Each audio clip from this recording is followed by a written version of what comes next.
Intrigue et pouvoir à la cour d'Espagne, ne manquez pas l'ouverture de saison du Grand Théâtre de Genève avec le grand opéra Don Carlos de Giuseppe Verdi du 15 au 28 septembre. La Notte, le lieu central du Festival de la Bâtie, brille de lumière et de paillettes. On s'y rend dans un instant. Avec l'ordre n'a pas d'importance, le MAH questionne les codes des expositions.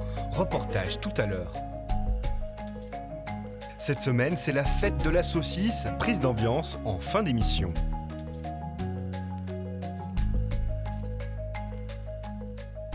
La culture à Genève, c'est culte. La Bâtie, un festival qui met de l'audace dans la culture. Et quand vient la nuit, la Notte prend vie.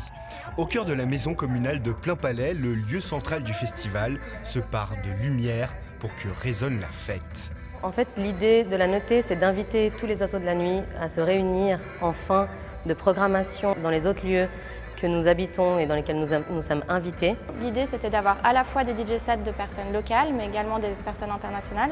On a aussi une partie cabaret, des concerts, des performances.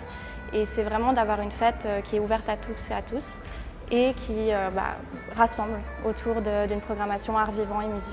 Pour la Bâtie, qui a pris l'habitude d'implanter ses projets culturels dans les lieux phares du centre-ville, mais aussi dans les endroits plus reculés du Grand Genève, la Notte sert de point de repère et de rencontre. Plus on s'éclate, plus on a besoin d'avoir un peu de centralité, et en particulier pour une programmation complémentaire qui est la programmation de ce qu'on fait pendant la nuit, pour la fête, ce qui est plus difficile à éclater sur le territoire.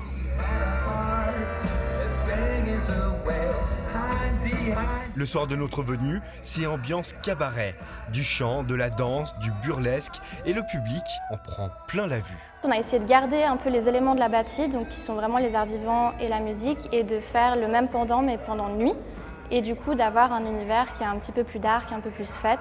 Donc on retrouve quand même des éléments du théâtre, du cabaret, de la musique, mais avec une ambiance un peu plus fête et un peu, ouais, je dirais avec plus de fumée, plus de paillettes, une esthétique un peu plus de nuit. La Notte ouvre ses portes les vendredis et samedis soirs jusqu'au 16 septembre. Comment présenter des œuvres dans un musée? C'est la question que pose le MAH dans sa nouvelle exposition « L'ordre n'a pas d'importance ». Si on regarde l'histoire de l'art à travers l'histoire des expositions, on se rend bien compte que les expositions ont connu divers changements, diverses modifications qui étaient toujours dues un peu au zeitgeist de l'époque, à la manière dont on présentait les choses, ou évidemment un même objet présenté d'une manière différente a toujours une signification un peu différente. Donc c'est une manière aussi, avec des objets similaires, de construire des significations beaucoup plus variées, beaucoup plus denses. L'exposition nous fait découvrir différents types de présentations d'œuvres ayant jalonné l'histoire du musée d'art et d'histoire. Un parc de sculptures, des cabinets de curiosités, des accrochages ou des vitrines, les supports sont ici au centre du propos. Il arrive que certains objets puissent revenir dans des expositions, on voit les mêmes objets dans un autre contexte. Et on se rend bien compte que le même objet qui a été présenté en 1910, en 1950, en 1970, prend des significations et des interprétations différentes. Donc c'est ça qui nous intéresse dans cette exposition, la manière dont les expositions ont évolué et la manière dont ça a pu influencer le goût du public et la manière pour les historiens de l'art de reconsidérer notre patrimoine. Car penser une exposition, c'est choisir un écrin pour la collection, la mettre en valeur et permettre de comprendre les enjeux qui l'entourent. Ce qu'on veut montrer ici, c'est qu'on a un patrimoine extraordinaire, qu'on a des objets à valeur d'usage, que ce soit une chaise ou un vase, ou des œuvres d'art à valeur esthétique, et qu'ici on essaye de montrer tous ces objets sous ce fil rouge de la créativité, et de montrer qu'à toute époque, ces artisans et artistes ont toujours créé avec cet esprit créatif. Et c'est ça qu'on veut montrer. Et pour ce faire, nous aussi, on doit être créatifs pour montrer cet état d'esprit.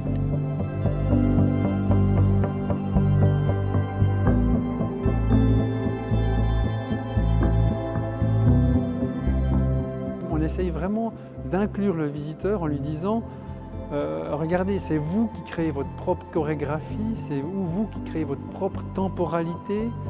Chaque parcours est personnel.